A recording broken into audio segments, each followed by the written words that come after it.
So, ayun po, magandang hapon, magandang umaga po, magandang gabi sa inyong lahat po na makakapanood po nito. So, yun po, sana mapanood din po ito ni Kuya Bal. Kami po ay umalis na po doon sa pinagawang bahay ni Kuya Bal para sa amin sana. Kaso nga po, ayun po, magulo po. Talagang, noon pa man po magulo na. Pag talagang nagkakatarabi po kami talaga. So, umalis po kami doon sa bahay na pinatay ni Kuya Bal para sa amin, para kay Franz. Umalis na lang po kami para po makaiwas po sa gulo. Yung mga sinasabi po niyang hindi daw kami makontento sa isang lugar, palipat-lipat daw kami. Naglilipat po kami po kasi hindi mapakali sa isang lugar. Yan, palipat-lipat. Nung andun po kami, doon po talaga sa tinirika na yun na bahay, sabi niya po talaga, pamana niya po yun kay Kisaya. Kubo pa lang po yun, wala pa po yung hindi pa po kami nabablog ni Kuya Bal. Binigay niya na yun sa amin.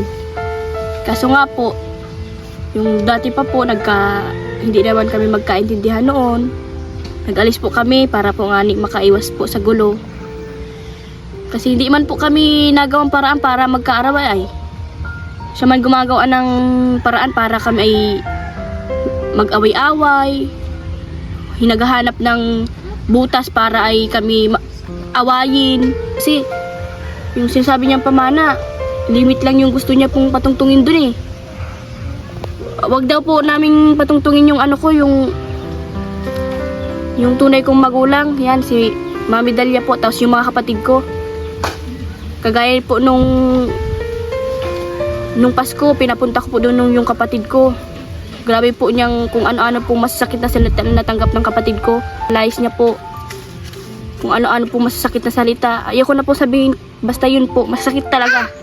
At para sa akin po, masakit yun na ganunin niya sa harapan ko, sa harap-harapan yung kapatid ko. Wala naman pong ginagawa sa kanyang masama. Kung sino lang po yung gusto niyang papuntahin doon sa lote niya, sa sabing pamanya na kay Kisaya, yun lang po ang gusto niyang pupuntahin. Pero po yung pamilya ko po, syempre pamilya ko po yun eh. Kahit sa kasal ko po, hindi daw po pwedeng ambitahin, ay parang hindi naman po yung pwede. Kahit opo, siya po ang nagpalaki sa akin, nagpapasalamat po ako ng sobra. Kaso po yun, kahit anong hingi namin yung tawad, kami na nga yung kahit wala man kaming ginagawang masama, naghihingi kami ng tawad. Masakit lang po sa part na na sabihan nilang harap-harapan si Franz na mungguloy ka. Kayo daw po, maintindihan niyo po yun, yung asawa niyo sabihan ng nanay niyong mungguloy ulit-ulit. Tapos nagchat pa yung anak niyang bunso na mungguloy man talaga yan yung asawa mong yan. Siyempre, yung mungguloy na ini po, yung mungguloy na sinasabi nila, yan lang po ang nagbago ng buhay ko. Opo, nandyan na po yung pagpapasalamat ko sa pagpalaki nila sa akin. Ano pong chat ng tunay kong ama sa akin na wala silang karapatan na sumbatan ako dahil sila mismo po ang nagkuha sa akin. Sila mismo nagkuha sa akin sa tatay ko. Pinabarangay pa daw po, nandiyan po yung chat ng ama ko. Pinabarangay pa daw po siya para lang makuha ako. Kaya wala daw po silang karapatan na sumbatan ako sa pagpapalaki sa akin. Pero kahit po gano'n, nagpapasalamat ako sa kanila. Dahil pinagpatapos nila ako ng pag-aaral, nandiyan na po. Nakilala ko si Franz dahil sa kanila. Salamat po. Sobrang nagpapasalamat po ako sa inyo. Yung sinasabi niya pong nagsusumbat daw po kami, hindi po kami nagsusumbat. Hindi po nagsusumbat si Franz sa mga naitutulong niya. Nakakalimutan na nga po ni Franz na yung mga naitulong niya. Wala po siyang sinusumbat na ganun. Kaso nga po ay sobra na po ay wala man po kaming ginagawang masama. Gumagawa ng paraan para kami magkaaraway. Aanhin man po namin yung magandang bahay na pinagawang ni Kuya Bal, kung araw-araw ganun ang maririnig namin. Puro sumbat. Bakit po wala na po kaming karapatan na magsalita sa side namin na na ipagtanggol lang namin po yung sa amin na hindi naman wala naman katotohanan na sinasabi niya. Hindi naman po ata yung patas. Matagal man po ako nakikisama. Talagang hindi ko naman po ito kakampihan si Franz kung mali ang asawa ko. Kami na lang po ang nag-iiwas ngayon. Andito na po kami ngayon kila Kuya Ninyo. Dito po muna kami. Hindi po ako naninira na kung ano. Ano sabi Ate Grace kahapon pagtawag dito? Buhatin na daw yung bahay. Buhatin yung bahay. Ito po, kukunin na namin yung mga gamit po doon. Kasi huwag na daw po kami pumunta doon. Ano? At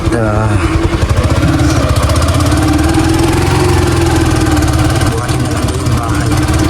Kasi sa kanila po yung sa kanila yung kukunin namin yung mga gamit po namin doon. Ulit, kasi kahit saan po kami, pero sa kaya namin po meron. Sa bahay. Basta wala po ganun na po na